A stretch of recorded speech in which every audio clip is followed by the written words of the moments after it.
Hey, Potato, do me a favor, bud. Welcome, by the way. If you're a VOD watcher, or if you're just joining, I'm using Restream for the first time, so I am streaming on both YouTube and Twitch. I usually just stream on Twitch. Um, One sec. Potato. Can you, if you're not already, subscribe to my YouTube channel, or if you're already subscribed, can you subscribe and unsubscribe and resubscribe? I just want to make sure the alerts work.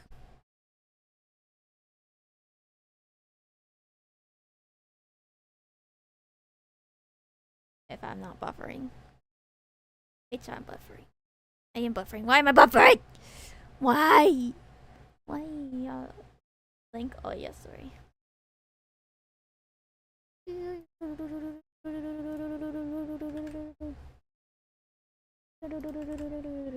Okay.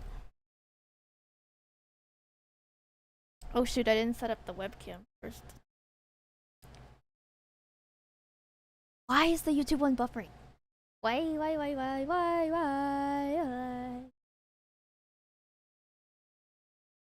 That. Why would you do that? Oh, thanks.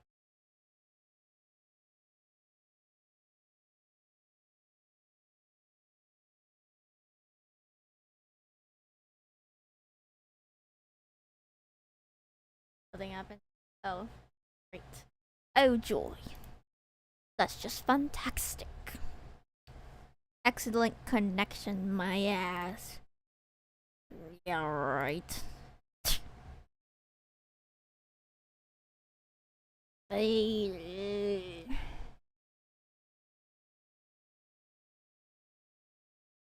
even. Oh, there you are. I don't know.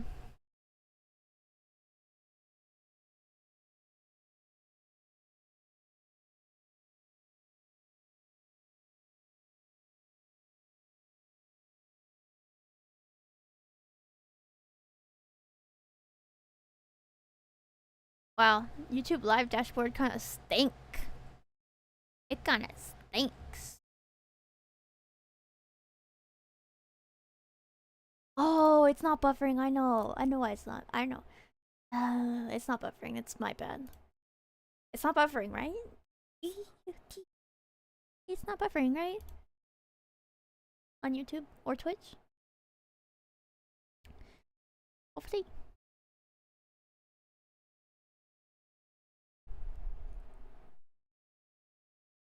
Uh,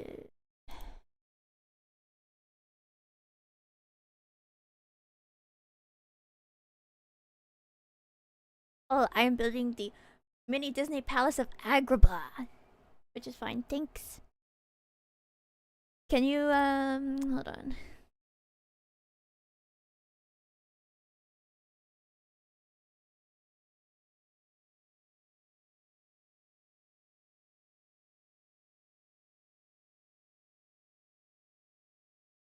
A lot of blackness. I'm not building it yet, Sid. For your jets.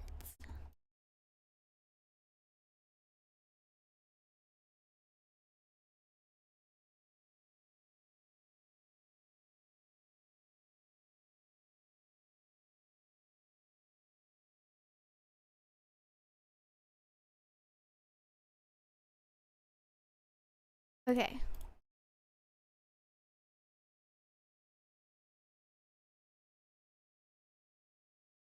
Can you subscribe, unsubscribe, and subscribe again? Please. Thank you. You're the best. Love you. Mwah.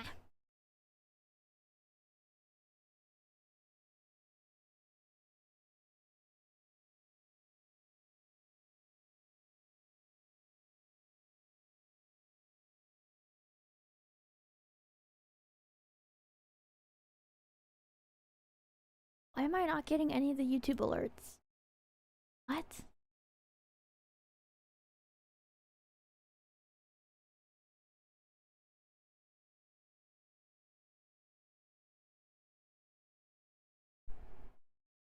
Ooh.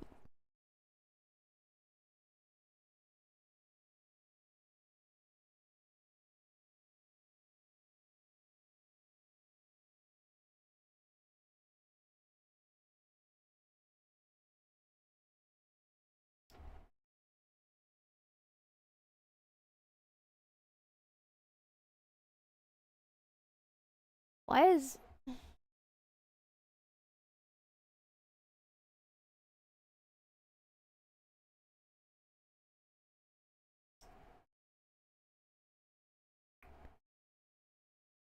Hey,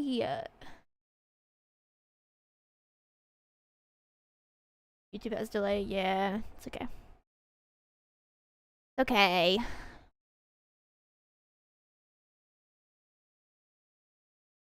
Why does YouTube not have like an alert section? Like, how am I supposed to know? Crap.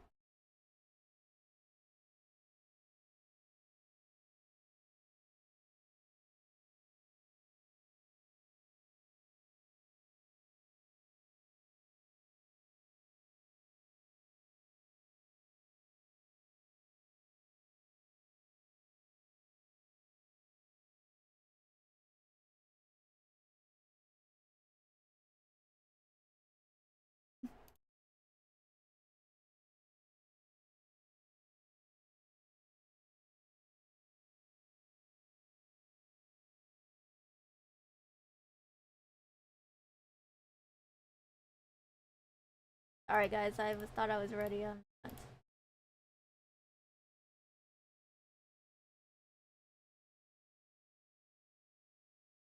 I don't want to miss any YouTube things. I don't want to miss them.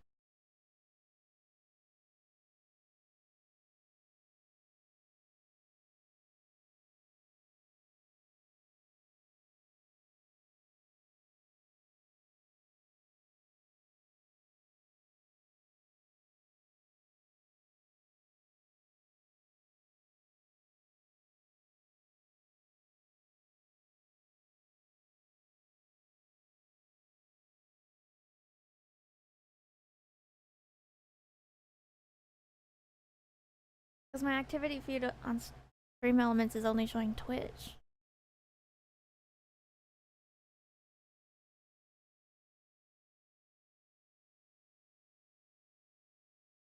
Oh boy.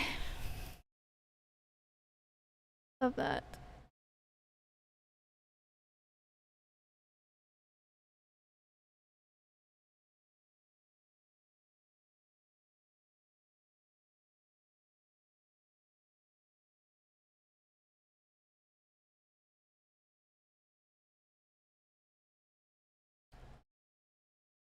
Um,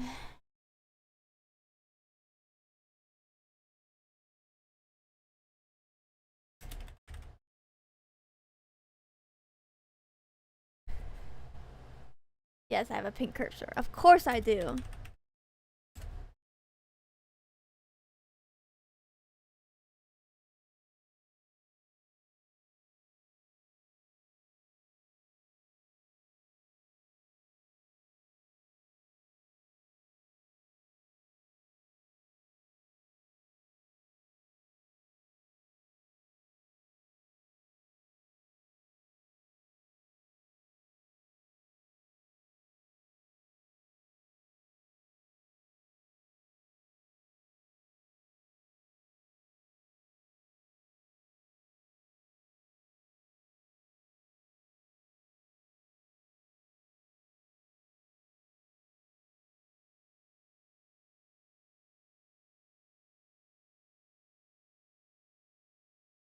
Um,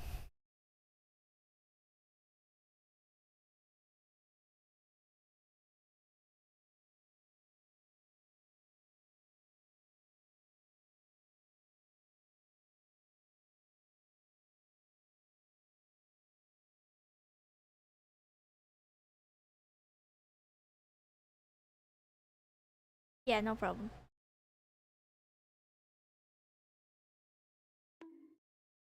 Thanks for the letter.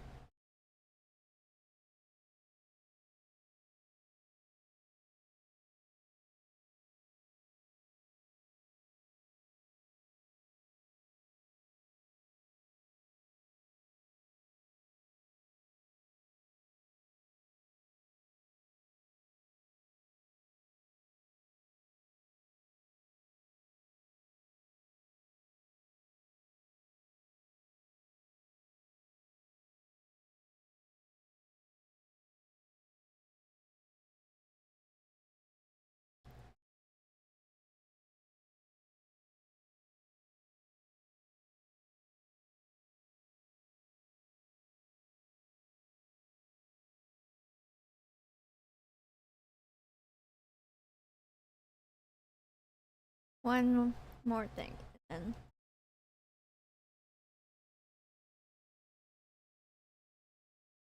then I'll just give in.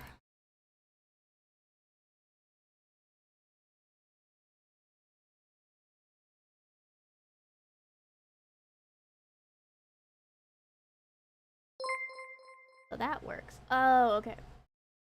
Okay. It's working.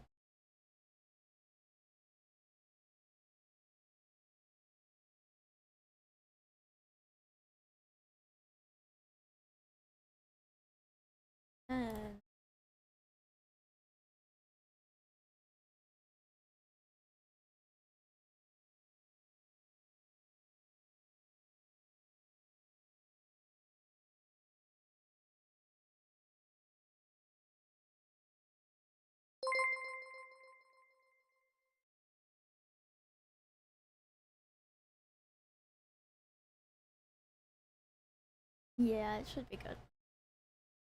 Onwards. Let me figure out the webcam video capture device.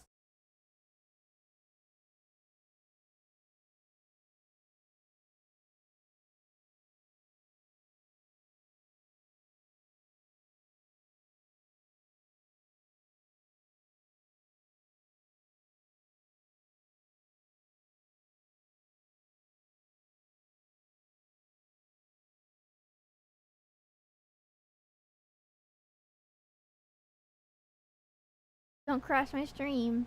Please. Please, please, please, please, please, please, please. Wait, why is it not showing anything? What? Oh, that's cool. That's great. That's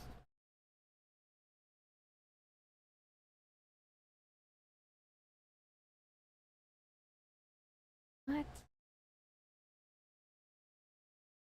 Okay. Sorry, guys. Hold on. One sec.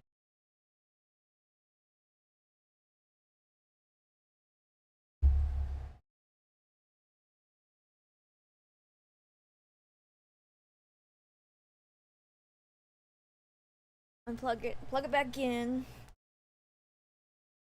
Yay! It worked. Hi.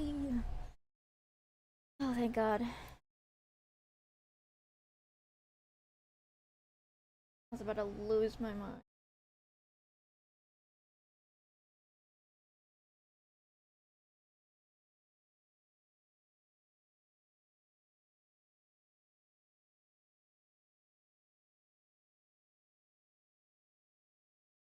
Welcome back.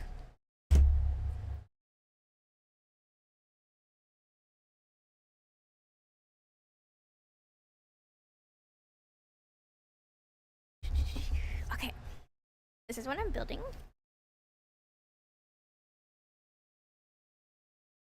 Let me just get a picture for Twitter.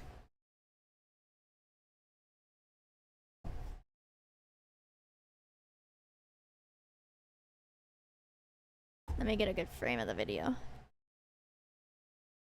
You're watching the Demon Core first. To severe radiation poisoning before the Yes, but I want to use this overlay. Bear with me.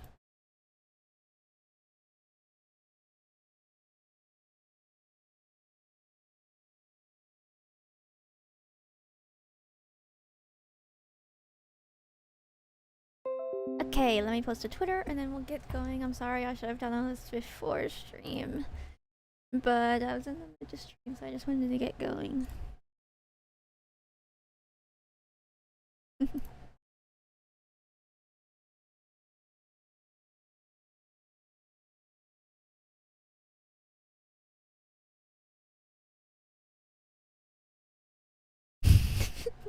Sorry, it's not funny tweet.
Where was that YouTube link? There you are.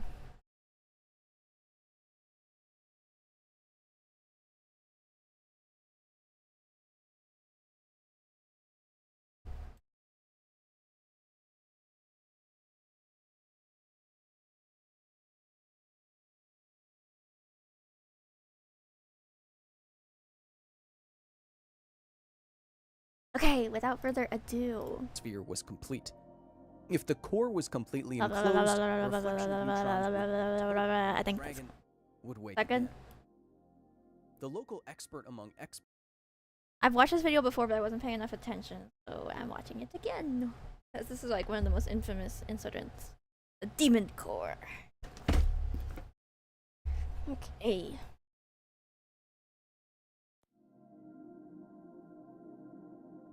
In 1946, a P-239 plutonium core scheduled for detonation by nuclear bomb was harmlessly melted down and reintegrated into the United States' nuclear stock.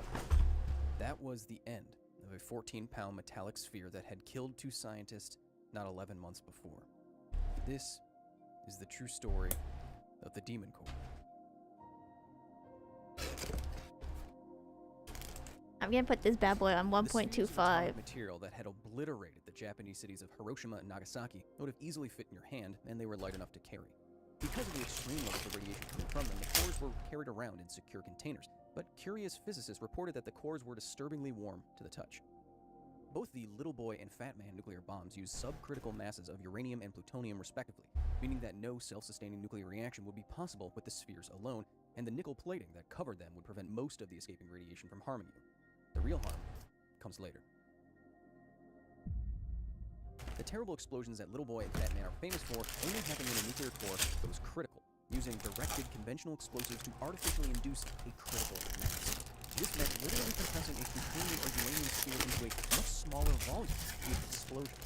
Now, neutrons emitted from natural radioactivity would be much more likely to go on and impact other atoms before escaping, leading to a chain reaction of exponentially more and more atoms releasing tremendous energy. At the heart of an atomic blast is a radioactive core filled with atoms poised like rat traps. All the bomb itself does is force one of those traps to snap. Nice. The so-called Demon Core was the third core of fissionable nuclear material made during the World Oh, War I II remember. era. It was also supposed to be dropped on Japan, but after the Empire's prompt surrender following the obliteration of Nagasaki, the Ooh, core had serial no immediate killers. military use. Instead, a physicist working at the Los Alamos National Laboratory in New Mexico after the war decided to use the remaining core to figure out just what it takes to make a core like this go critical. When Otto Robert Frisch first arrived in the United States, he was Don't placed at do Los Alamos it. to study neutron multiplication Don't in do uranium and it. plutonium. These elements naturally radiate neutrons in the process of nuclear decay, and as we said, if there is enough of the radioactive element close enough together, these neutrons can go on to cause the rat trap style reaction as neutrons slam more neutrons free from other atoms. However, there is another way to force criticality other than just having a giant sphere of plutonium with reduced parts. It turns out that if you use a very thick material to reflect neutrons coming out of the material back upon itself, like a mirror image, a self-sustaining reaction can occur with substantially less plutonium or uranium. Even though an explosion might not happen after criticality is reached in all cases, a deadly blast of radiation certainly could. And that's exactly what happened. Yeah. By 1944, Frisch was leading the critical assembly group at Los Alamos and started a dangerous series of near criticality testing. The physicists in the group wanted to use neutron-reflective materials around spheres of It's plutonium just a and little uranium ball. to see just how close they could get to going critical without explosives and without going over the edge. Commenting on the inherent risk of experiments of this kind, legendary physicist Richard Feynman reportedly said that the experiments were like, quote, tickling the tail of a sleeping dragon, end quote. But even with the very real possibility of being roasted alive by the radioactive fire of a failed criticality test, the tickling the dragon's tail experiments continued. Within 2 years, neutron reflection experiments on the Demon Core claimed the lives of 2 scientists, Harry K. Daghlian Jr. and Louis Slotin, in almost the exact same way. On August 21, 1945, Harry K. Daghlian Jr. was conducting a criticality experiment with the Demon Core. He was placing tungsten carbide bricks around the mass of plutonium to see how many bricks and in what orientation it would take to reflect them. But now that I'm doing a hand, look what I got. I pulled this out of a booster pack and it's worth $40. And I don't even know who it is. I know it's Ogre Pond. Never heard of him in my life. That's cool. Anyway. Enough neutrons to cause the core to go critical. That afternoon, using a Geiger counter-like device to measure the radiation coming off of the plutonium, he got close enough to criticality that he decided to end the experiment. Now, this result should have been worth just a few graphite streaks in a notebook and maybe a beer at the local bar with the other physicists, but Daghlian was curious. Later that night, he returned, alone, to his assembly for another test. Like the test before, Daghlian created an orientation of bricks that his measuring device told him was nearly critical. As he was placing one last brick, the measuring device indicated that the core would go critical if he continued on the assembly. The dragon would wake up. So cautiously, he began removing the final brick, and then he dropped it. The moment the brick hit the assembly, the demon core instantly went supercritical. And according to Daghlian, there was a blast of blue light and a wave of heat. Daghlian reacted quickly, though. The blue light's very bad. All the way to the floor. In those fractions of a second, Harry had received a fatal dose of radiation. In fact, he had endured what was likely the highest acute dose of radiation of any human in history. 25 days later, Daghlian fell into a coma and died from organ failure owing to severe radiation poisoning. This photo, taken 9 days after the accident by medical staff, is of the hand that Harry had used to stop the demon core. He was 24. Harry wasn't completely alone and experimenting in the lab that night. A security guard, Private Robert J. Hemmerly, was also sitting at his desk next to Daghlian reading his newspaper. Hemmerly died 33 years after Daghlian Jr. from what is now considered to be radiation-caused leukemia. He was 29 and the father of 2 at the time of exposure. Harry K. Daghlian Jr. was the first official fatality from a criticality accident and the first American casualty of the atomic age. He had arranged to have his body donated to science after his inevitable end, so that scientists could study the effects of radiation exposure on the human body. During the 25 days after his fatal mistake, Daghlian's colleague, Louis Slotin, spent many hours at his bedside, comforting the 24-year-old as radiation poisoning slowly claimed him. Exactly 7 months later, in the same hospital, Louis Slotin would suffer the exact same fate. By 1946, physicist Louis Slotin had taken over the critical assembly group from Frisch. Though the criticality experiments were moved from the Omega site at Los Alamos to the Palajito laboratory, the dangerous nature of the experiments did not change. In addition to Feynman's continued warnings, physicist Enrico Fermi said that, quote, "Keep doing that experiment that way, and you'll be dead within a year." But Louis Slotin wasn't worried, and the experiments continued. On May 21st, 1946, Slotin was conducting another criticality experiment with the demon core. This time, though, instead of using tungsten bricks, Slotin was testing the critical point of the core by placing it inside 2 half-spheres made of beryllium and lowering those halves until there was just a sliver of space before the sphere was complete. Yeah, there's if the core was completely from enclosed, what I've learned, it's you don't like die right away at all. There's like an incubation period, so you think that you're good. Oh shoot! Video's covering the fish. Hold on, I'm coming. There you go.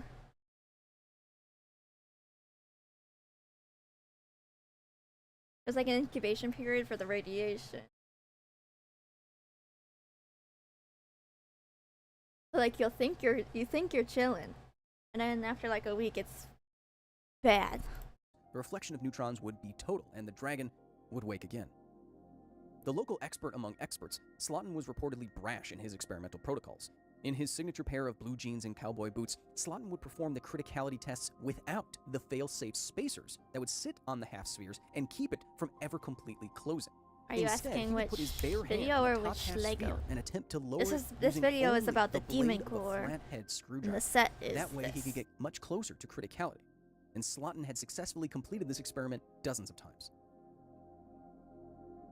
The afternoon of the accident, Louis Slotin was conducting the same screwdriver experiment as 7 other colleagues recorded and watched. It was just like the test before, but for whatever reason, this time, the screwdriver slipped. The moment These the guys sphere are so touched, the demon core clumsy. went prompt critical. The reflected neutrons coming from the plutonium inside the sphere instantly initiated supercriticality. Like the Daghlian accident, there was a flash of blue light and a wave of the dragon's heat before Slotin could flip the top half sphere off of the assembly. Naturally, the 7 other scientists in the room ran out as fast as they could as the accident occurred, but Slotin shouted them all to get back and tossed them a stick of chalk. He told them each to mark down precisely where they were standing. By establishing their positions relative to the demon core, Slotin would be able to calculate just how much radiation each person had just absorbed, and how much their lives had just been shortened. According to physicist Raymer Schreiber, who was present in the room with Slotin that day, Slotin's first words immediately after the incident were, quote, "Well, that does it." Well, darn it. Louis Slotin died of severe radiation poisoning 9 days later at the age of 35. He died in the same hospital as Harry Daghlian Jr. on another Tuesday the 21st as a result of the same accident with the same hunk of Y'all radioactive really gotta material. stop. They even were cared for by the same nurse. The demonstration that day was supposed to be the final demonstration with the core before it was used in a test detonation, and it was. In those few moments, Louis Slotin had been exposed to over 1,000 rads of radiation from the neutrons and gamma rays blasting out of the demon core. This is possibly the highest dose of radiation any human has ever taken. As a comparison, 1,000 meters from ground zero in Hiroshima, the neutron radiation was measured as less than half of what Slotin had absorbed in those fractions of a second. Since 1945, over 60 criticality accidents have been recorded, leading to at least 21 deaths in facilities and labs all around the world. The flash of blue light that so often accompanies these incidents is an indication of the invisible radiation being released. As high-energy particles crash through the air, like these particles exiting a cyclotron, they excite. Bro, if you see the blue light, the only way for these molecules to return that's to a like, lower energy state oh, is to well, release some you radiation got a of week their own, left. photons of light. But while gases can absorb and YOLO. re-emit the energy imparted to it by nuclear material, human bodies cannot. Instead, particles and gamma rays flying out of the nuclear cores rip electrons from the Thank you molecules for the that make you follow. up and Thanks. smash your cellular machinery beyond repair. When enough molecular damage is done, radiation sickness can manifest itself as everything from vomiting and diarrhea to blisters, inflammation, impaired cognition, widespread organ failure, confusion, nausea, high fever, dizziness. 5 weeks later, on July 1st, 1946, a different nuclear core was destroyed in a 23-kiloton air-deployed nuclear weapon over Bikini Atoll. It was supposed to be the end of the Demon Core. Instead, the Demon Core was melted down and redistributed throughout the rest of the United States stockpile, effectively getting a brand new half-life. Until next time.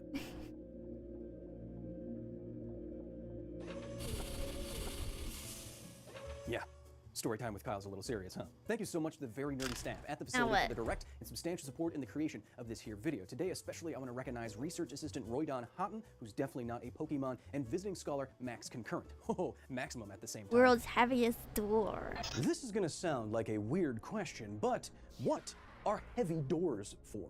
Bank vaults have heavy doors to protect the valuables inside, even though that we know the real wealth is in offshore bank accounts so billionaires can dodge taxes. Bunkers have giant blast doors so that the people inside aren't harmed by deadly pressure waves from explosions. But what is this door for? The single largest, heaviest, single hinged door on the planet. Well, I can tell you it's not to protect anything inside. Rather, it's to protect the outside world from what was behind this. Welcome to the facility. Activate the doors. Now entering the facility. This door, located at the Lawrence Livermore National Laboratory, is an absolute monstrosity of specialized concrete and steel.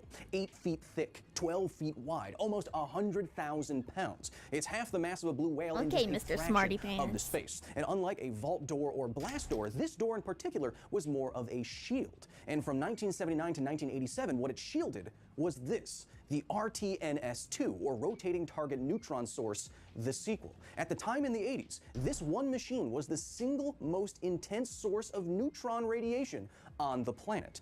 For almost a decade, this machine behind the world's heaviest door fired trillions upon trillions of high-energy particles at various materials and structures. Why? Well, for the future of nuclear power. We haven't cracked nuclear fusion power, but if and when we Whoa, do, look at those the special inside of a nuclear reactor will effects. probably look something like this. A nuclear Okay. metal donut thing with magnetically confined star-like plasma, many millions of degrees inside. Into this plasma will be flung fusion fuel, like deuterium and tritium, heavy isotopes of hydrogen, and then this reaction will be used to heat up the walls of the reactor. And then, like a regular power plant, that heat will be used to turn water into steam, steam will turn turbines, and that turning of turbines will generate electricity. But of course, that's all much, much easier said than done. The radiation in here alone is enough to damage, destroy, and mutate all of these materials around me. We simply have to understand how radiation can change materials before we make the reactors. If the reactors themselves I'm really can't worried, handle the Potato. It conditions looks we so need, bad. then this reactor won't work. That's why we need to study them beforehand. But how do you do that? I mean, the radiation flux in here alone is enough to cause instant death. One second. Ah. I live on the floor! It's important to check how materials behave after they've been irradiated, because something doesn't have to look different on the outside to in fact be substantially changed on the inside. Like how you were substantially changed after you clicked that Reddit link that you shouldn't have. Well, How did they fit that much mayonnaise in? Anyway, so to demonstrate this little difference between internal and external properties, behold, my balls. I got these normal-looking rubber balls from Vsauce's Curiosity Box, which I highly recommend. They both look identical on the outside, and they bounce like rubber balls you'd expect. However, while this is a normal there's several rubber of ball, them. this one is not, even though it looks the same. It has butyl rubber on the inside, which has a molecular structure that responds very differently to energy. So while they both look the same, they do not bounce the same. In fact, butyl rubber is used the world over as a shock absorber. So knowing how the internals can change the behavior of materials, now instead of thinking about my balls, think about metals being Oh, I was irradiated not thinking inside of a about your nuclear balls. reactor. Don't worry. At the fundamental level, metals are composed of lattices of atoms and atomic bonds. The specific structure of these lattices determines what the metals do and how they behave, how strong they are, and how they respond to conditions like heat. As we said, inside of a nuclear reactor, these metals will encounter high-energy particles that will smash into these lattices. When that happens, voids and defects are generated. Bonds can change, and atoms themselves can be transmuted into wholly different atoms as particles like neutrons smash into nuclei. Just like how the internal molecular structure of a rubber ball can change how it bounces, high-energy particles smashing into the lattice work of metals inside of a nuclear fusion reactor can change how those metals behave at a fundamental level. Oh, is there In gonna be fact, like we a now know that those disaster or metals something? will accrue quite a lot of damage in a prospective fusion reactor, and quite quickly. The metal walls closest to the plasma will spall and erode. On the inside, the materials themselves will lose hardness and ductility and strength. And we only know all of this today because of what was behind the world's heaviest door. Close them up! Oh. Well, now my doors seem kind of small in comparison. I don't have door envy. Now we return to the RTNS-2, at the time the world's single most I thought it intense was source of over. neutron radiation. To simulate the inside of a bad. working fusion reactor, the RTNS would first fling with a particle accelerator heavy isotopes of hydrogen, deuterium and tritium, at some other material that had embedded in it those same isotopes, deuterium and tritium. Then through a specific nuclear fusion reaction, a lot of neutrons would be generated, what scientists call whoa. Then all these neutrons were funneled down and shot at a rotating target, RTNS, that would experience a flux of the quintillions of neutrons per square centimeter, what scientists call, wow, that's a lot of neutron boys. Over 9 years and 500 different experiments, scientists from all over the world used this to determine what would happen to certain materials inside of a prospective nuclear fusion reactor. And what they specifically learned is that we cannot rely on existing data from previous fission reactors. When hammered by the kinds of neutrons that are generated during fusion reactions, metals become brittle. Superconductors swell to the point of failure, and harmless atoms can become dangerously radioactive through a process called activation. This is absolutely critical information. Imagine a reactor wall weighing as much as the world's heaviest door that is more grossly radioactive than all the radioactivity released by the Chernobyl disaster in total, and because of accumulated damage, you have to replace it every 2 years. Good luck finding some place to put it. You see, we need to know these results before we make any of our fusion reactors. It can mean that new technologies are needed, that radioactive waste is far more of a factor than anyone thought, or even that, practically speaking, fusion power isn't going to work. This is why we need to do the science before we do the engineering, and this is why you need something like the RTNS-2. This is all fascinating, but if you're still watching this video, I can guess what you're probably thinking. You're thinking, hey Kyle, I don't actually care at all about what the RTNS program in the 80s has to do with informing the future fusion reactor wall design stuff. He knows me so well. I put my face in front of that beam. Yeah. Okay, you nuclear weirdos, I know you're thinking it. If I calculate that for you, will you be happy? Okay, Yes. it will prove to you why you need the world's heaviest door. I'll be right back. I need my calculator. Hey, if you hit the like button on the video right now, I'll tell you a joke. Thank you. Did you Um, know that they initially based the design of the world's heaviest door on your mom? Got him, my Mario. God. I'm not even sure that was a joke. We should work on that. I do not need a calculator to tell you that if you stood with your hand or body or head in front of the world's single most intense source of neutron radiation, you're dead. Instant death, instant fatal dose. You might not drop dead right there, depending on where you get hit, but it'll be the last mistake you ever make. I do need a calculator to tell you exactly why you need the world's heaviest door. According to a paper I found on how specialized concrete attenuates the strength of neutron radiation of the exact kind of energy that we are talking about, yeah, there's a scientific paper for everything. Even behind 6 feet of concrete, which is less than the world's heaviest door, you could still experience like 1/100 trillionth of a rem of equivalent dose of radiation per square centimeter. Doesn't sound like a lot, and it's not, but remember, we're dealing with a quintillion neutrons per square centimeter. So if we do the quick and easy math, 10 to the negative 14 times 10 to the 18. You just add the exponents together, and you get 10,000 rem. This is instant death times 20. This is why you need the world's heaviest door, something that's over 8 feet thick with specialized concrete and steel. You can't just let an RTNS-like beam out into the environment where it might accidentally vaporize Kevin, who just happens to be walking by Oh, outside. So, Kevin. what was behind the world's heaviest door? Well, the closest thing I can think of to an actual death ray that for nearly a decade allowed scientists from all over the world to safely study the future of fusion power. Didn't think you'd learn all of that from just a photo I found on Pinterest, did you? You're welcome. Close my doors that are definitely big enough. Why'd he look down? The facility. Oh, brother. Oh, brother.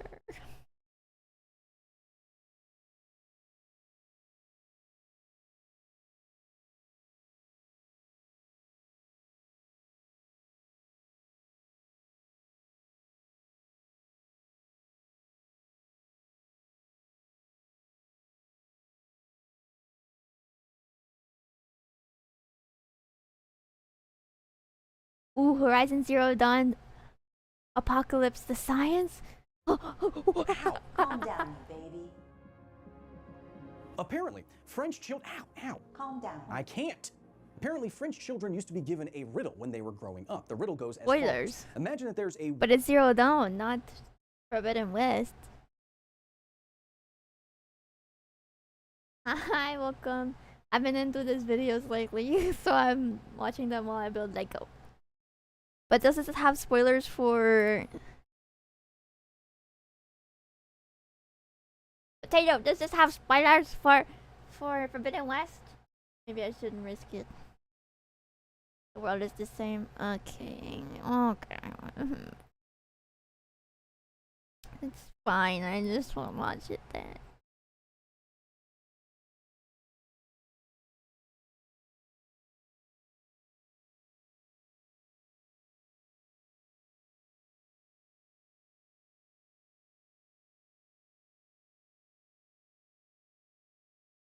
Go watch one about Fallout. Hello there, Vault Dweller. It's good to see you in the flesh that you still have on your body. It's come to my attention that a number of you have been wondering about the feasibility of a certain new technology from the Fallout TV series. Well, I have good news and bad news. The good news is that this technology would certainly be worth sending a knight, a ghoul, and Jinx from League of Legends after. The bad news is that I don't think the show actually needs this technology, or even understands it. Welcome to the facility. Now entering the facility. It's the Palace Before we of begin today, dear viewer, Agrabah. warning. We will be spoilering most of Season 1 of Amazon's Fallout TV show. So if you have not seen the show yet and you want to, in 15 minutes, you are legally allowed to leave. Now, Season 1 of the Amazon show revolves around this thing, this little glowy capsule device thingamajigger-babababah. In the last episodes of Season 1, we learned that this tiny glowing capsule is in fact Cold fusion, it's limitless energy. Now, cold fusion implies the existence of hot fusion. And I that's a already technology you're more have. familiar with. First, I'm not gonna watch this. I don't want to put spoilers out there, even though I've seen the show. core In. What was I gonna say? Oh yeah, I have Ariel's castle, the mini Ariel's castle, and the mini Disney castle. So I'm now building Palace of Agrabah, and then the only one I still need is Beauty. No, I'm stupid. Sleeping Beauty Castle. Yeah. Thorium, perhaps the world's most dangerous synthetic substance, has been created on accident 5 times. Once at 3 Mile Island, once in Chernobyl, and 3 separate times at Fukushima Daiichi. Each nuclear meltdown had the same failure modes and the same fuel. So why was the outcome of each so different? After a nuclear meltdown, what determines the fate of the surrounding environment? And once you identify what the problem is, how do you deal with it?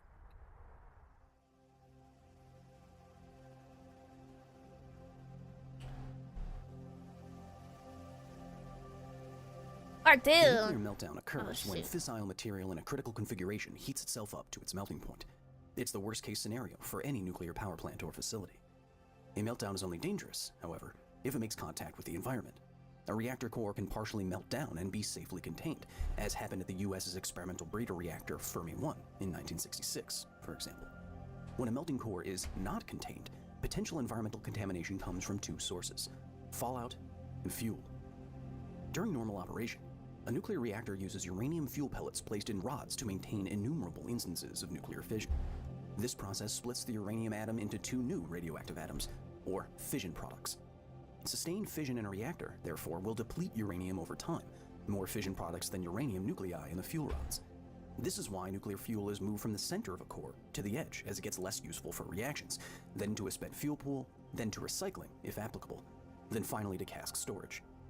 The critical fact here is that during a nuclear meltdown, uncooled uranium oxide reaches its melting point of many thousands of degrees. But the boiling point of the fission products that have gradually built up in the fuel is not many thousands of degrees, and so radionuclides like xenon, iodine, cesium, and strontium vaporize out of the uranium. They become gases and can escape into the environment. Xenon stays a gas and decays quickly, as happened at 3 Mile Island, and so is the least harmful escapee. Vaporized iodine, cesium, and strontium, on the other hand, will condense and become solid again once they escape the meltdown's high temperatures, and then fall out as contamination. The Like the fission products game. released this way in the highest amount with the longest half-life are isotopes of cesium. And so cesium-134 and 137, after they boil out of melting uranium, condense in the atmosphere and fall out to the ground as microscopic particulate, are the most dangerous fission products in terms of environmental contamination. It's mainly cesium that blankets many, many square kilometers of Japan and Ukraine. While cesium fallout links the world's worst nuclear Yeah. disasters, I've seen one all of those, disaster except for I differed in a don't think I've critical seen way. Bikini Not Atoll only did yet. cesium particulate make it out of Chernobyl's reactor I've been number binging 4, them but because they're also so the fuel interesting. that produced those fission products, that was released to the environment too, explosively. Fukushima had multiple reactor meltdowns. Reactor buildings even exploded. But the innards of the reactors themselves weren't part of those explosions. The cores weren't fully exposed, the containment buildings remained mostly intact, doing exactly what they were designed to do. Unlike modern Japanese nuclear plants, however, there was no containment building for Chernobyl's Reactor 4, and so after 2 massive explosions, an estimated 6,000 kilograms of the core itself was flung outside the building and then carried thousands of meters into the atmosphere Yeah. in a multi-day inferno of burning graphite. This immense eruption of steam, fire, and fuel is why contamination left Ukraine, but didn't leave Japan. Indeed, experts still don't fully agree on how large the explosions that released Chernobyl's fuel actually were, or even how they happened. Because the core itself exploded, 75% of the total ground contamination in the Chernobyl exclusion zone is not actually fallout. It's extremely radioactive and microscopic shards of fuel from 1986, I'm so-called in, hot particles. I'm in a chemistry unit for my science class, and I'm like, I know where the particle accelerator is. Oh, I'm so intelligent. These are what make Chernobyl the world's worst nuclear disaster. If I was scared about anything during my time in Chernobyl, and there wasn't much, an easily inhaled metallic sliver that could irradiate my lungs for months was it. And I did in fact encounter a splinter of decades-old uranium during a training exercise back in 2021. Locating it was relatively easy, if you know what you're doing. Oh, careful, bro.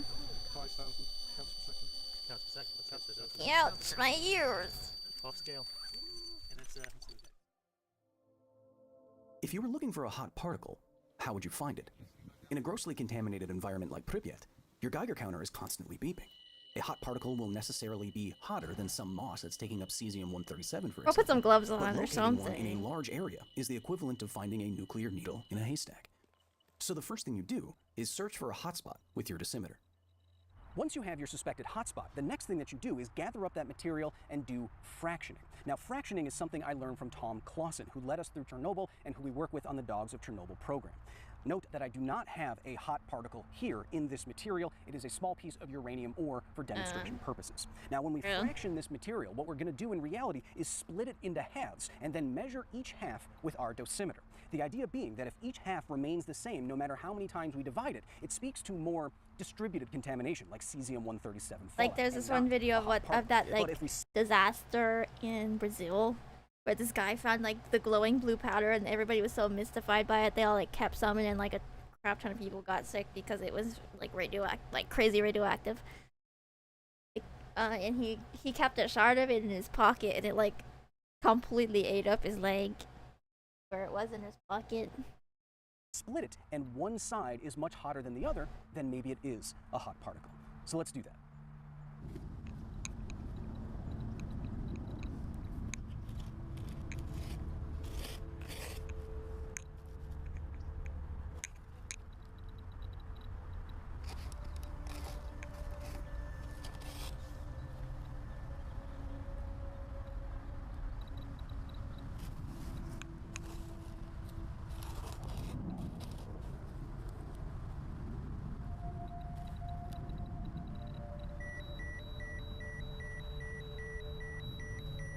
Eureka!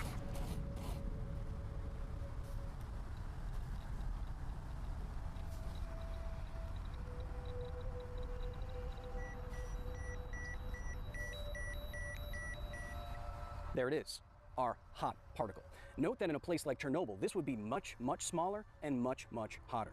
What was really sobering back in 2021 when we actually did this training exercise was that Bro's not I in could not Chernobyl? even see the tiny metal sliver that was maxing out our Geiger counters. It's right there, producing thousands of counts per minute.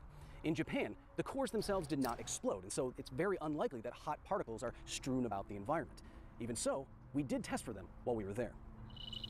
What we've been doing so far is following the environment and Oh, trying he's to in find where Fukushima? gross contamination might accumulate or not. But here, at this shrine, we may have found something else. A hot particle, an actual particulate of fuel or some other fission product that was vaporized out of the melting down cores at Fukushima Daiichi.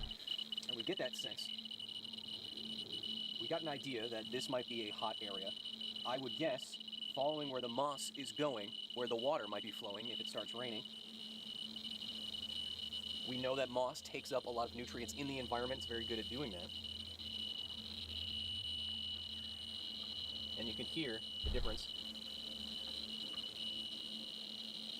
Almost can't tell the difference between the beeps. High enough that some of the experts we're with think that this might be a location of a hot particle.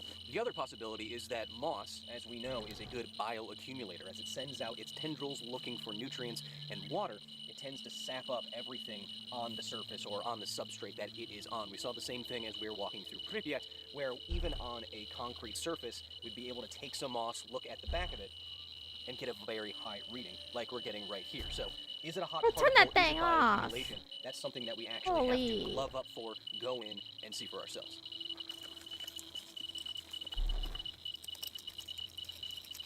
Oops, sorry guys. Hold on. Go away. Go away.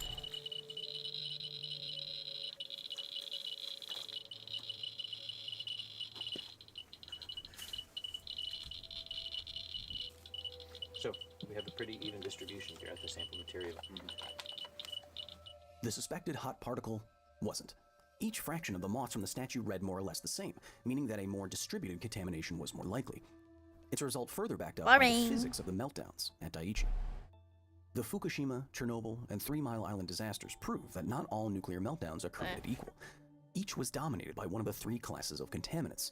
In Pennsylvania, small amounts of short-lived krypton and xenon gases were They're doing emitted, an illegal and so the Lego move. environmental effects were This is basically illegal. non-existent, despite what activists may claim. In Japan, cores were destroyed but did not explode. The fuel stayed put, and so only condensed isotopes of cesium and other fission products escaped in a radioactive plume that contaminated the countryside.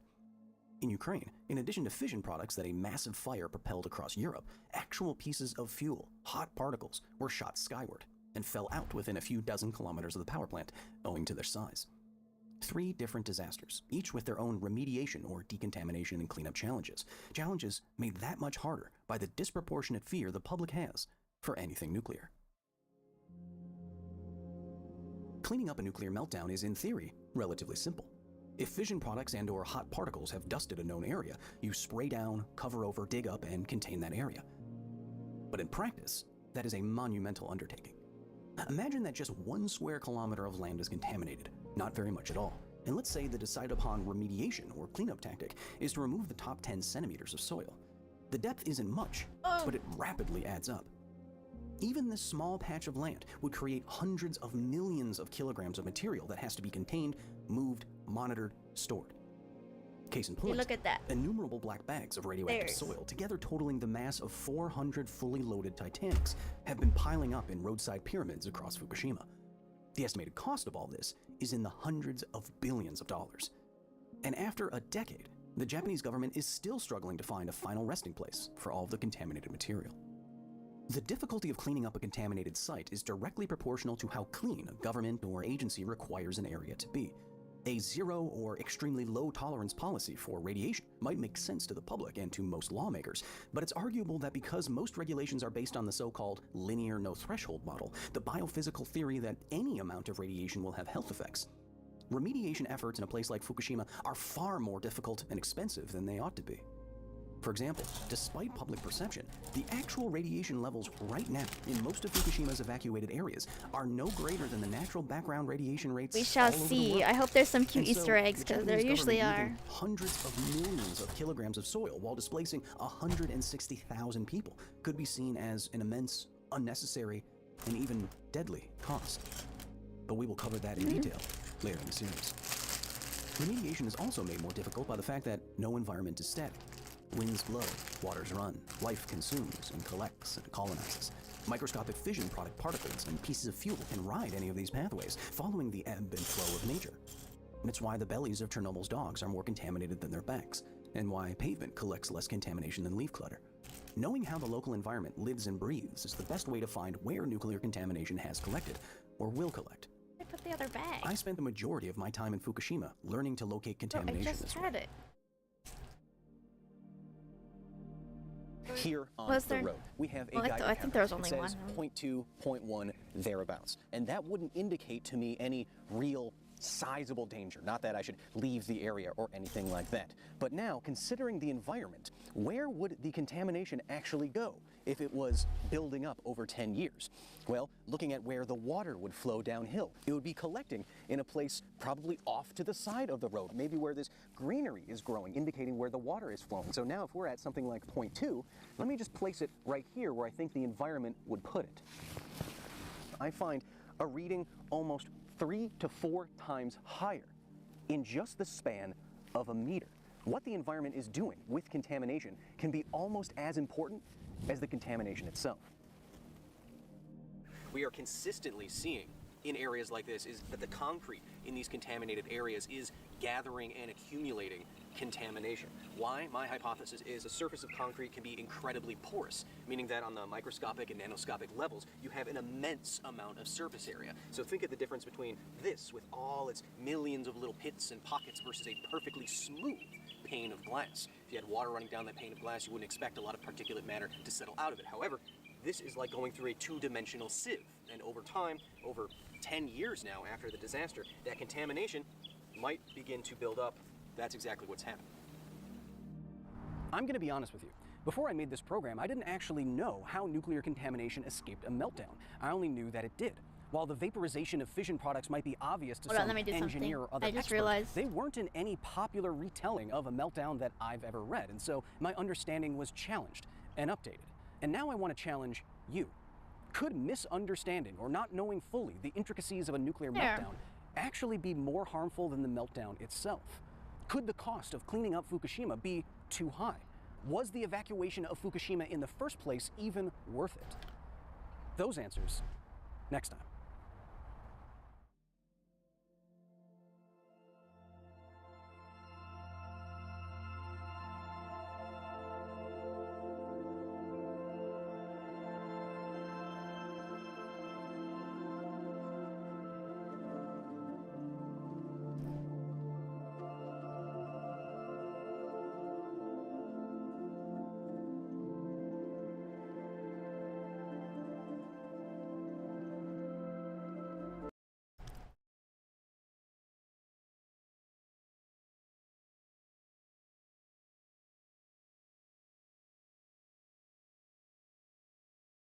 Ooh.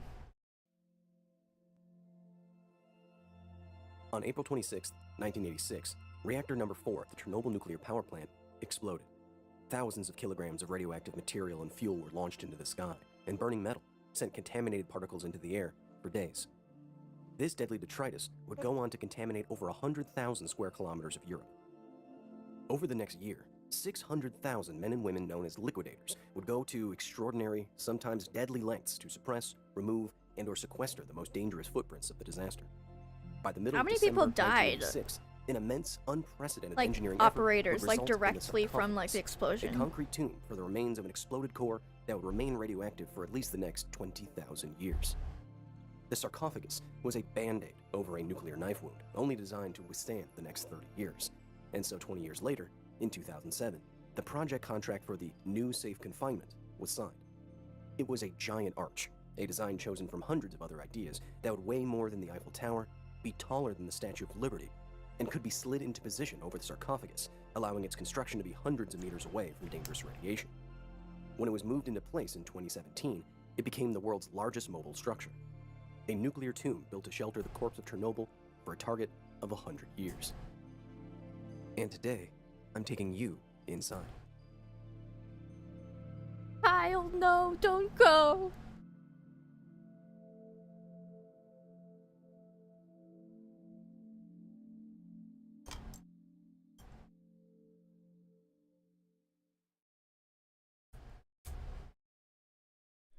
Ah, that's crazy. I thought it'd be more.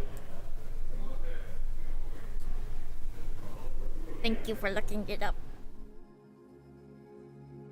Though thousands of people have toured the zone since the disaster, though the NSC is easily the most iconic image of Chernobyl today, to my knowledge, almost no one has been allowed inside to document what I'm about Except to show for you. me. I, along with a team of nuclear scientists and engineers, were allowed a few precious minutes inside the NSC. With the explicit permission of the Ukrainian government, we were there to learn what it's like to manage the world's worst nuclear disaster as your day job. Hopefully, by the end of this, you will have learned, as I did, that the most dangerous place in the zone isn't as terrifying as you may think. To get to the new safe confinement, you take you a get to see 40-minute the train elephant's ride from foot? nearby Slavutic to the Chernobyl so. nuclear power plant. You change your clothes and pass through multiple radiation detectors. Then you're in a van, headed to the giant arch in the distance. You can't film any military checkpoints or anything with barbed wire. The arch itself fits snugly around the destroyed Reactor Unit 4 and the sarcophagus, with the exception of the iconic chimney. Then you arrive where the NSC was first constructed, and you make your way to where it sits now, in design position. You lose something in the most famous images of Chernobyl: scale. Out of necessity, almost all the photos you've seen of a Reactor 4 are from the air, or very far away. But once you are right up next to it, you realize just how massive it all actually was, and is. The NSC is an incredibly impressive piece of engineering. 20,000 cubic meters of concrete foundation, 500,000 custom-made bolts, 86,000 square meters of exterior cladding, and an internal diameter that could fully contain the Roman Colosseum. 5 years ago, the new safe confinement was slid into its design position. This design position encases both the building and the sarcophagus now, keeping radioactive dust inside. It is easily the most iconic image of Chernobyl today. Still in your clean clothes provided by the power plant, going inside the NSC first means entering through the technological building, the structure's nerve center, where workers constantly monitor radiation rates, air quality, and more inside the dome. Far from being secretive about Chernobyl as a day job, the head of radiation safety at the power plant explained at length the inner workings of the shelter, let us film whatever we wanted to, and took questions from our foreign engineers and scientists for almost an hour. Workers sit at computer monitors, shift changes ring out over PA systems. The walls of the technological building are covered with design diagrams and graphical descriptions of the second major function of the NSC: cleanup. Ultimately, 2 million kilograms of radioactive material on and inside the sarcophagus have to be removed and/or made safe. To accomplish this, the NSC has a spine of massive American-made cranes that can lift 50 tons each.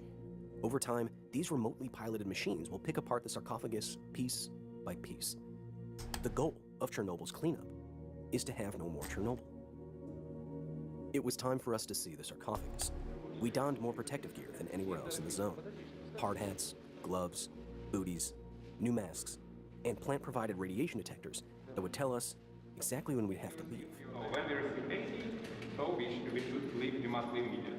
Touch nothing, sit nowhere, and don't drop anything. Keep close in the group, if something you... That'd be hard for my clumsy ass. Drop my phone and be like, whoops, never getting that back. Entering through a literal airlock, you are immediately struck by two sounds. I dropped one. First, the cacophony of white noise produced by the dust suppression system inside the dome. And second, the immediate, desperate chirping of your radiation monitor as you blow past the safe limit you set for yourself outside. Oh man. Here, inside the NSC, the ambient radiation rate is over 100 times higher than almost anywhere else in the zone. It only gets hotter the closer you get to the sarcophagus. And it wasn't just our Geiger counters that were affected. Many months later, when we eventually went through this footage, we noticed something fairly sobering. The white pixels you see here, popping into and out of single frames of footage, are actually visual artifacts from gamma rays leaking out of the exploded core in elephant's foot and hitting the camera's sensor directly in front of our faces. Everything inside the NSC is actively monitored with complex dosimetry equipment. If the ambient levels of radiation spiked, or if, for example, neutrons started leaking out of a basement room under the sarcophagus, as happened in the summer of 2021, plant scientists would know immediately. When you get to the new safe confinement, under the arch as they call it, one piece of clever engineering hits you almost immediately, and I mean that almost literally, because you can hear it when you open and close the doors. This entire shelter is supposed to be negatively pressured. That is to say that the outside atmosphere, one atmosphere, that's going to be larger than the atmospheric pressure inside of this dome. Now, the engineers and scientists want it to be that way because if there is any eruption or excursion or hole in this dome, the pressure will force air in, but not out. In that terrible event, they do not want more radiation, more dust escaping the new safe confinement. Rather, the Earth's atmosphere would act to hold it inside. It's kind of like the same thing that happens at biological laboratories and their safety levels to prevent the excursion of viruses. But that's a small lab. This dome is taller than the Statue of Liberty. It's too easy for media to get the idea that the Chernobyl disaster is now a forgotten tragedy, a deadly mistake lying in some unsupervised ruins in the Ukrainian woods. Who would want to look after a place like this? But 4,000 men and women make their living here. To them, it's not a wasteland, but a work order. Not an ongoing disaster, but a day job. A job that everyone I met took extremely seriously as a duty to their country and to the world. From everything that I've seen, from everything that you've seen, I think Your you finger probably had your slipped. intuitions about this place challenged. Yes, there are dangerous areas. Yes, there are things you shouldn't touch and places you shouldn't sit down. But in 35 years, scientists, engineers, very smart people have tried to solve one of our toughest nuclear problems. As long as you follow the science, follow safety regulations, you can work in an environment like this safely. I very much respect the people that do this every single day. This is a hard legacy to carry on your shoulders. Some foreign scientists today are skeptical that the new safe confinement will really last 100 years. Even if it does, there's very little political will to help alleviate Ukraine's nuclear burden. And it remains to be seen how Russia's invasion of Ukraine will change how nuclear power plants in the area are managed, dead or not. For the next few decades at least, this is the final resting place of Chernobyl's corpse. A towering dome on the horizon, a gleaming tomb rising above radioactive trees. Until next time. Bruh, I wanted him to see the elephants fight.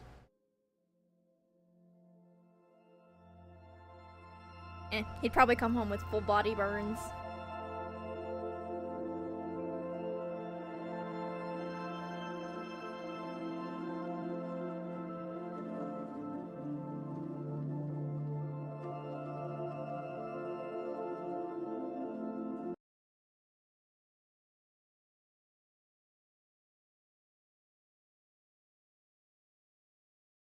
Deadly poop water.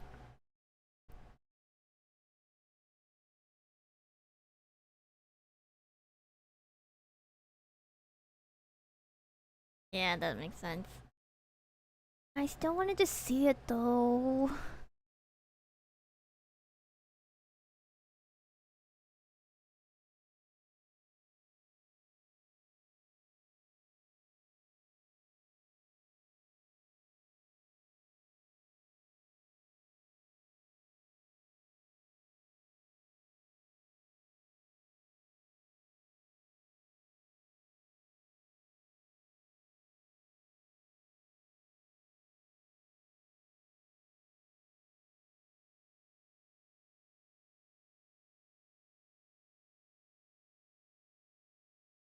What's this one?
It is currently 6 a.m.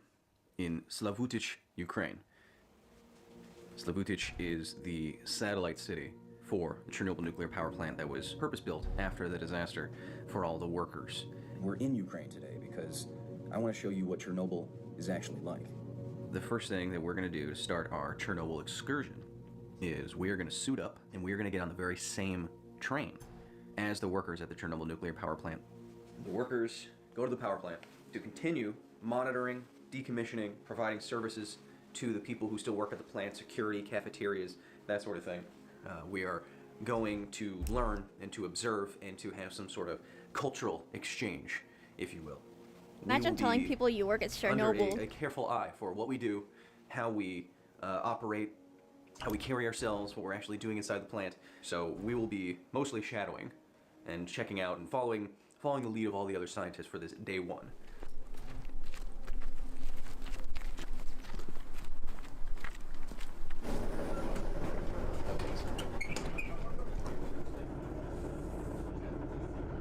Oh yeah, throwing it.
So upon entering Chernobyl, the first thing that you have to do is go through a kind of airlock process, but for radiation. So on one side of this room, back behind me, are another set of lockers, just like this. This is where you put all your clothes, your street clothes that you'll be wearing after you get out. Once you get in, you come to this locker room. You get in front of a lovely woman who sizes you up for the clothes that you need, and then you put on clothes from the power plant. These are clothes you can get dirty, but these stay on this side of the radiation airlock, so to speak. I think So bro was you come flirting in with the lady. to the power plant, you do what you're gonna do, and then when you're done, you put your clothes in a locker like this one, so that you know that any contamination you may have accumulated is staying in one place, and then you go back through the radiation airlock to your own clothes. It's a very easy, rudimentary system, but it's clean, and it works.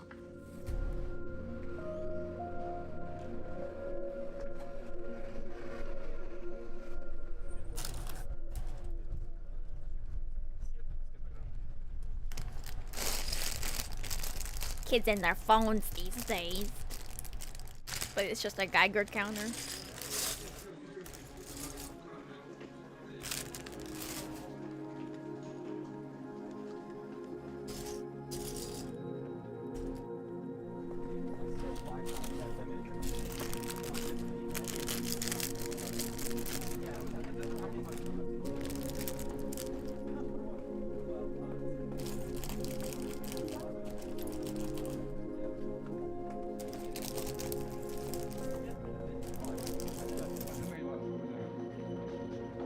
Behind that wall, Unit 4. Oh yeah? Right now. It's hard to overstate where I am. Behind this wall is reactor unit number 4. The site of the worst nuclear disaster in human history, right behind this wall here. You can hear the cacophony of Geiger counters and scintillators going off. Our scientists with us in our team are now using this corridor as a test bed to test their methods and their tools. They're checking the dust on all of these pipes. They're checking the walls, the floors, where some of these fission products have settled over time. What better place to test your ability to measure radiation than just a few meters from an exploded nuclear reactor?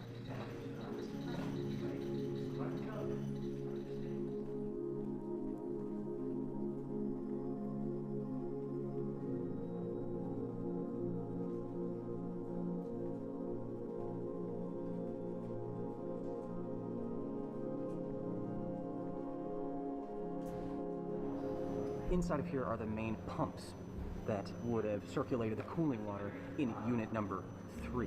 If you want to get an idea for what happened when unit number 4 exploded, inside of this room, this gigantic Your parents are cavity woke. here, when reactor number 4 exploded, all of this entire wall here. That was me would when I realized my mom knew what my username was, except for she called me Sunny Hino Tuto. He was on the right track, and I was kind of like, whoa, Mom, how'd you know that? collapsed on us. And that's what happened to Hodenja, the first fatality here at the power plant.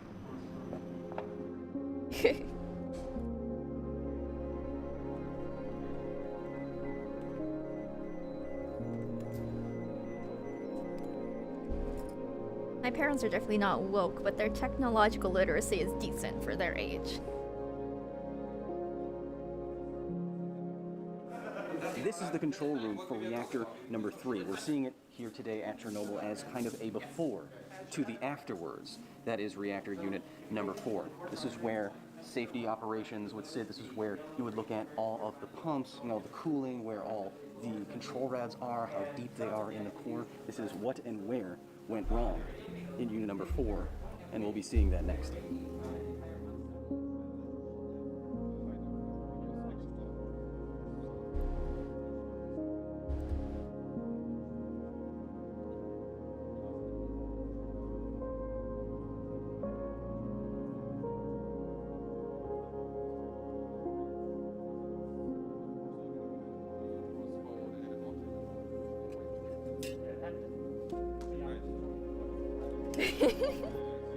That's funny. My mom is an Instagram Reels watcher.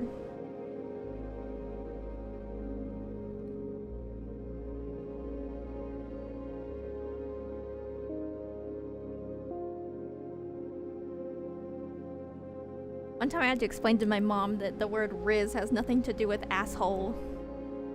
I don't know how she got that mixed up, but... Shortly after the reactor operators in control room 4 began their low power test, things went awry.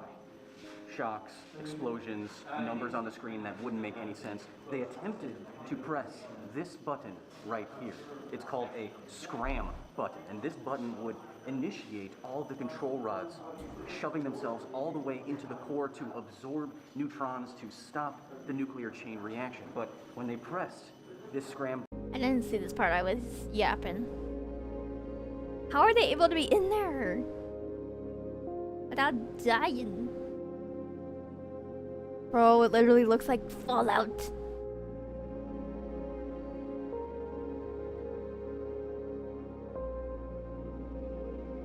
shortly after the reactor operators in control room 4 began their low power test, things went awry. Shocks, explosions, numbers on the screen that wouldn't make any sense. They attempted to press this button right here. It's called a scram button, and this button would initiate all of the control rods shoving themselves all the way into the core to absorb neutrons to stop the nuclear chain reaction. But when they pressed this scram button, the fate of the core was sealed.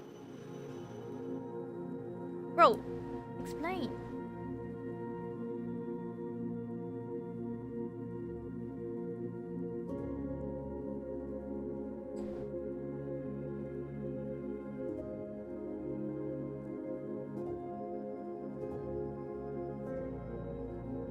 I cannot lie. Back when memes started to be a thing, when I was in elementary school, I thought it was pronounced meme, and then my friends made fun of me.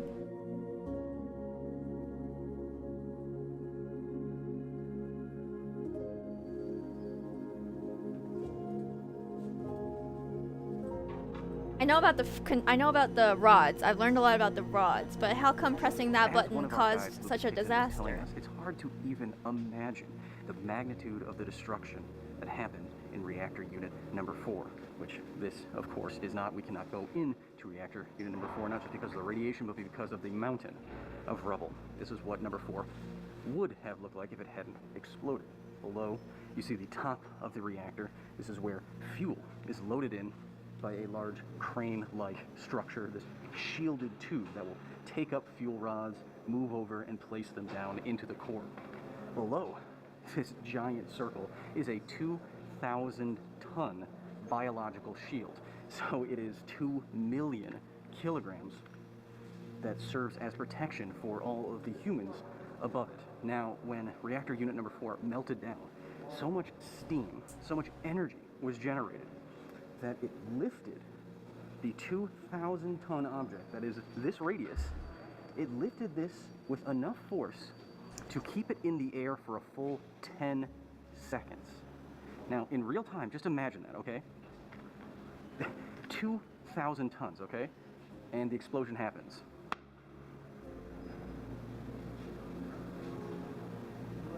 That's crazy. Can you imagine the energy released by the nuclear fuel that would be required to lift that object in that time through the air, collapsing back down? It's kind of unthinkable.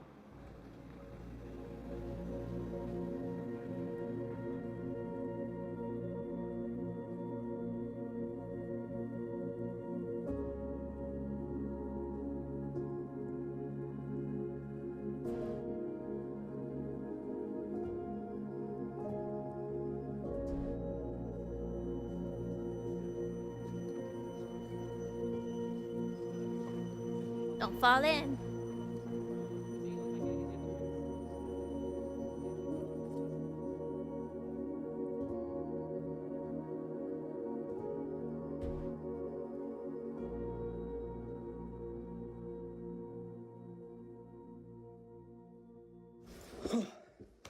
So, that was day number 1 inside of the Chernobyl exclusion zone.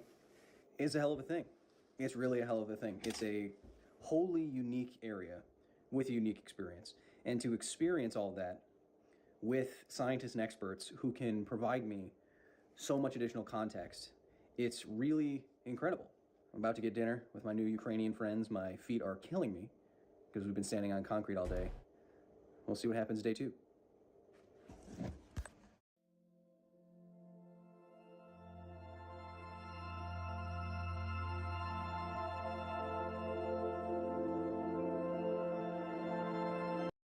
Let's see. I want to.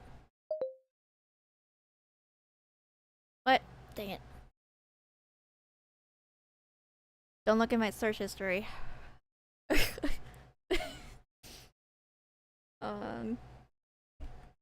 What was I gonna look? Oh yeah. How Chernobyl happened. It knew. It knew.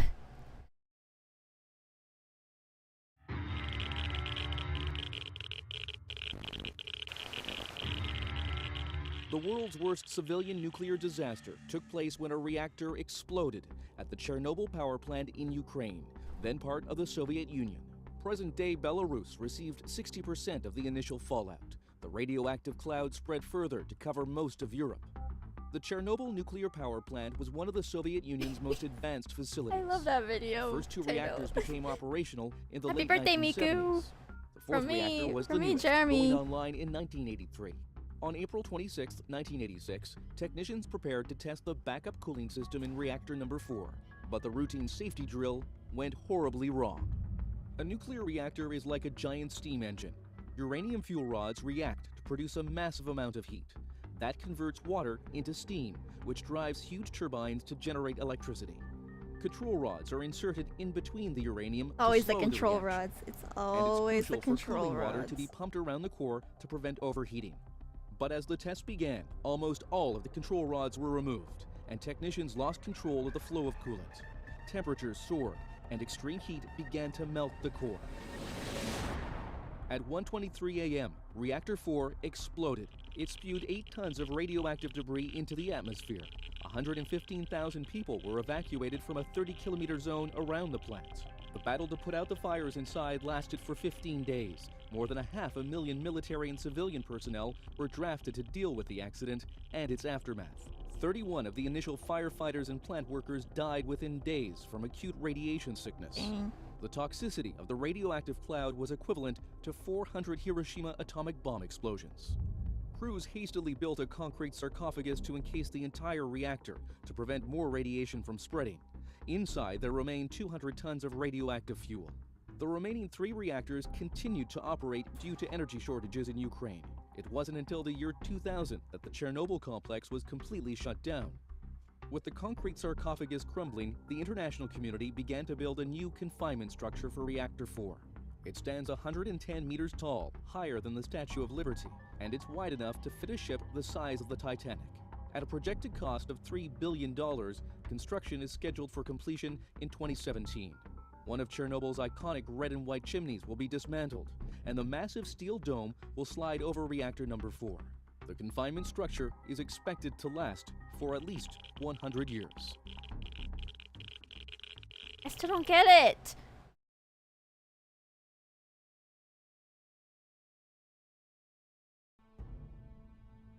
Nuclear power had become routine, and a bright atomic future lay ahead. The Soviet Union had 5 of these huge power stations, but there is only one of these we all know about, Chernobyl.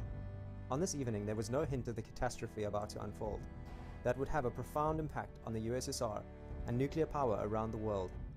At 1:23 a.m. during a safety test, the AZ-5 button was pushed.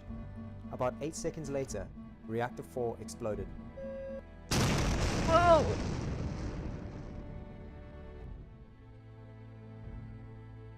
Why did the emergency shutdown blow up the reactor? This is the central Chernobyl question. At the time of the disaster, Ukraine was one of the 15 Soviet republics. Chernobyl was in northern Ukraine, near the Belarus border. The centerpiece of these power stations Let me was the just watch this and see if RBMK I get it. reactor.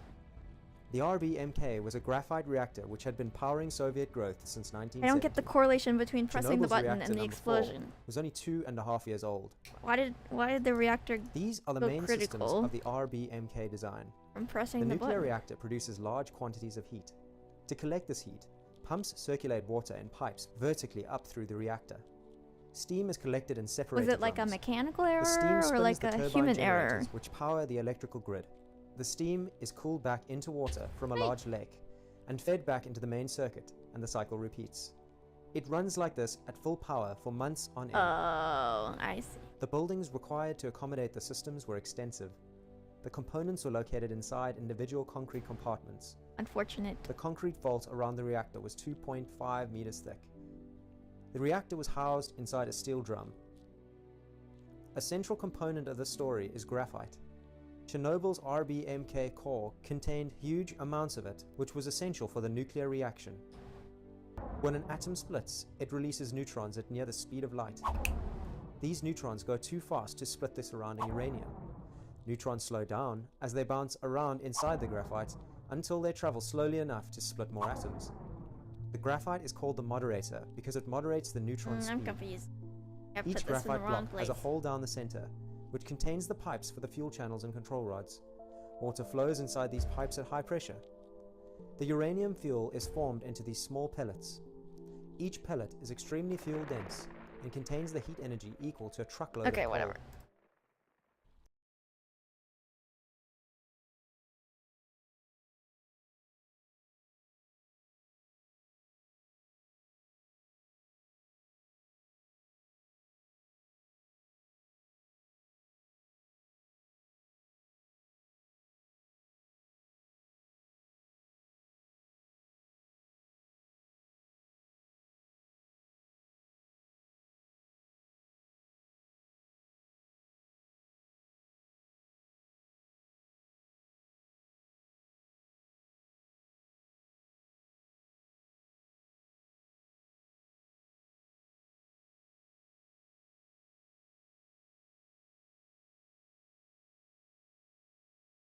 Throw some random videos on here.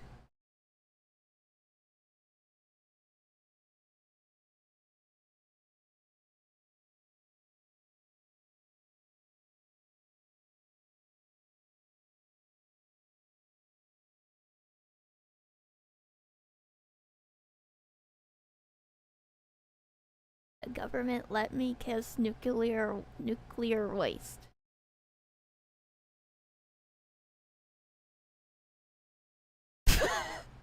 Autism is my superpower. Yeah, bro, we could tell.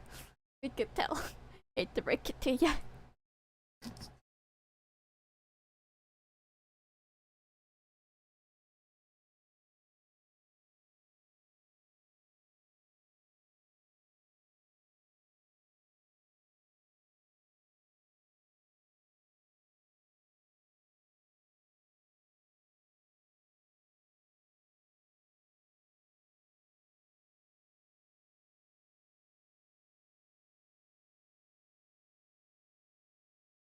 Today's video is sponsored by 80,000 Hours.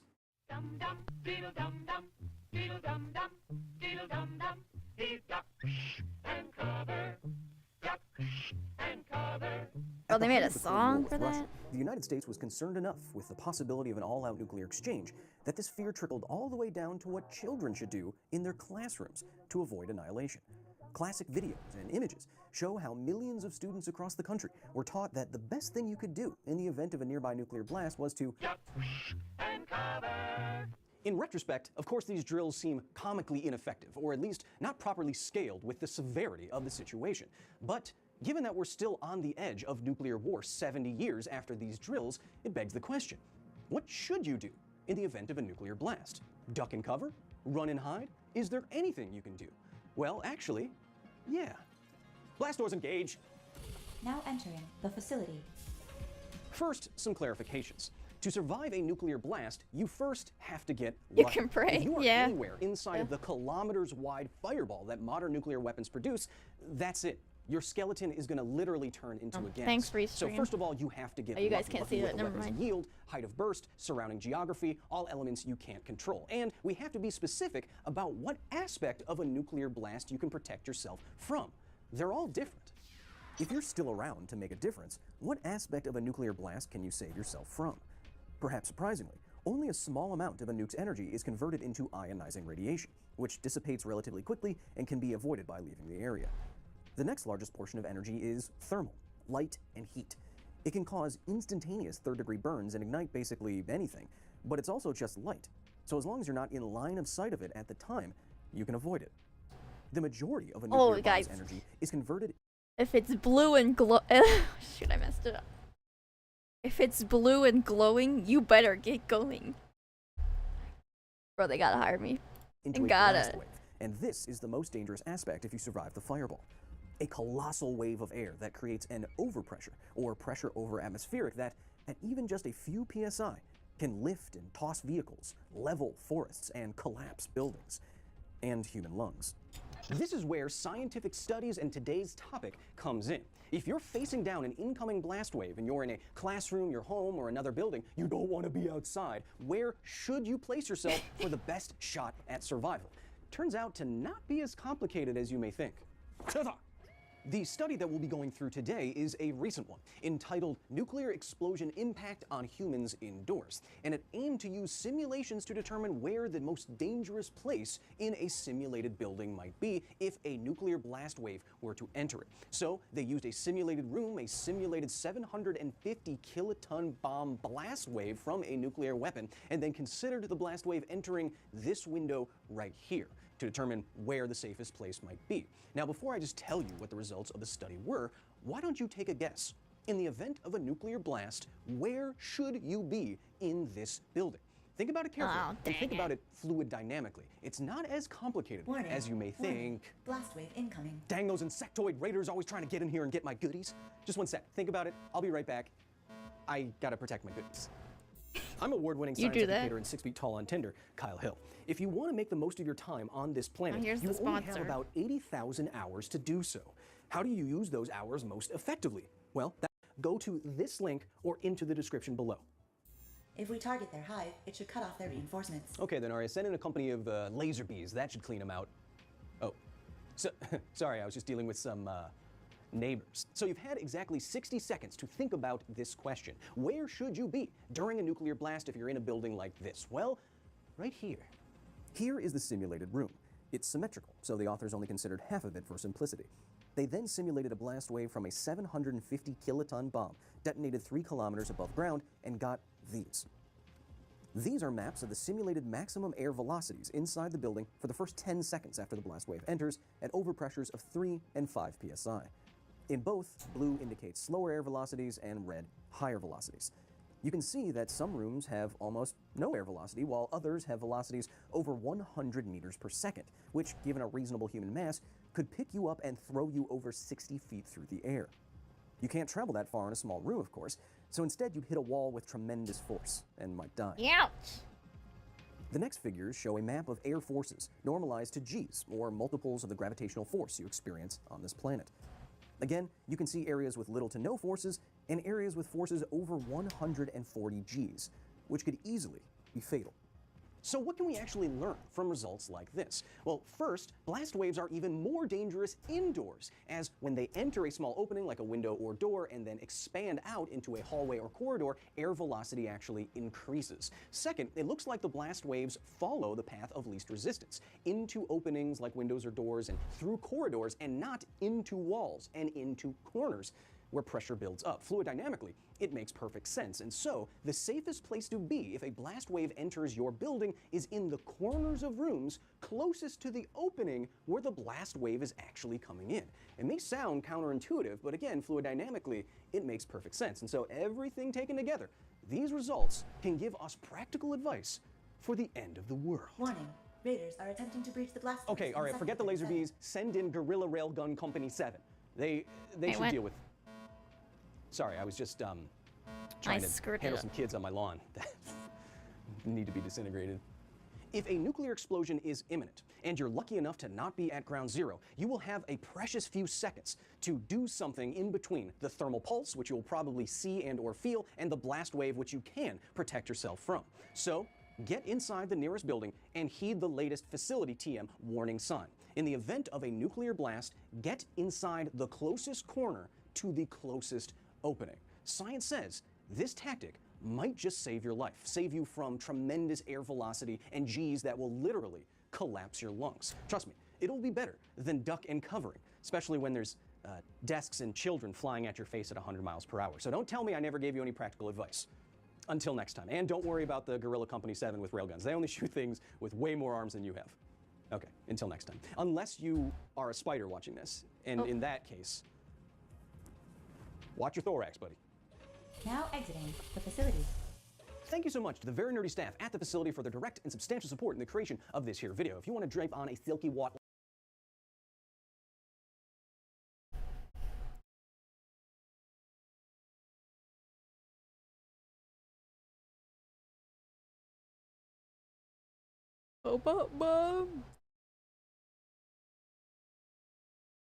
Me or the asking me to do it?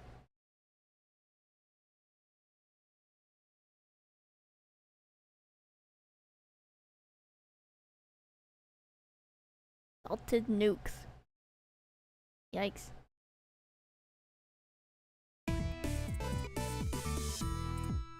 Atomic bombs are some of the most dangerous weapons humans have ever made. They can destroy whole cities and kill tens of thousands of people in seconds, leaving countless more with radiation-related illnesses for the rest of their lives. But humanity didn't stop with atomic bombs. After those came fusion bombs, which use the energy from a regular atom bomb to trigger an even bigger explosion. And those still aren't the worst types of nukes people have ever imagined. That award might go to salted nuclear weapons, which would intentionally spray extra radiation out into the world. They've never been tested or built, as far as anyone knows. Oh, it's the admits. But if you carpet! want to wipe out humanity, Didn't they're even probably notice. your best shot. Salted nukes are named that way because they're like a typical fusion bomb, except with extra stuff added, sort of like adding salt to a pretty weird meal. They were first described back in 1950 by physicist Leo Szilard, who worked on the first nukes just a few years earlier. Szilard wanted to convince people that nukes should be destroyed instead of stockpiled, and to drive the point home, he imagined a worst-case scenario, a nuke that could seriously threaten all life on Earth. They would work by utilizing the leftover neutrons from a regular fusion bomb to create extra radiation. See, the fusion bombs being developed at the time, also known as hydrogen or thermonuclear bombs, would use the energy from an atomic bomb to fuse types of hydrogen into helium and create huge explosions. Those explosions also released lots of extra neutrons, which weren't used up in the reactions that caused the explosion. Fusion bombs were the biggest bombs ever made,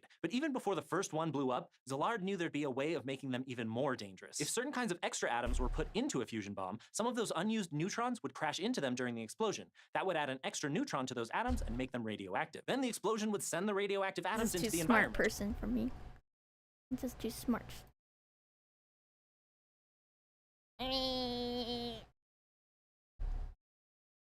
Okey-dokey.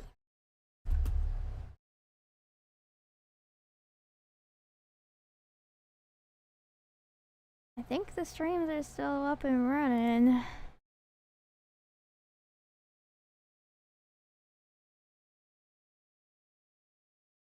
Looks like it.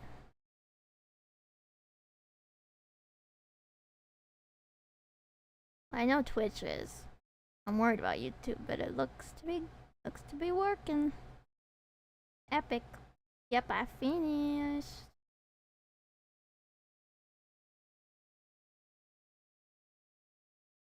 Anyway, that's all for today. I was kind of running out of videos to watch anyway. I'm gonna go figure out what to do for dinner. And then I probably won't stream tomorrow, but maybe. We'll see. I need to play Fields of Mystria.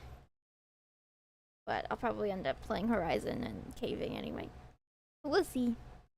Thanks for watching and thanks for putting up with my troubleshooting. I hope I to figure it out soon if I even want to pursue this at all.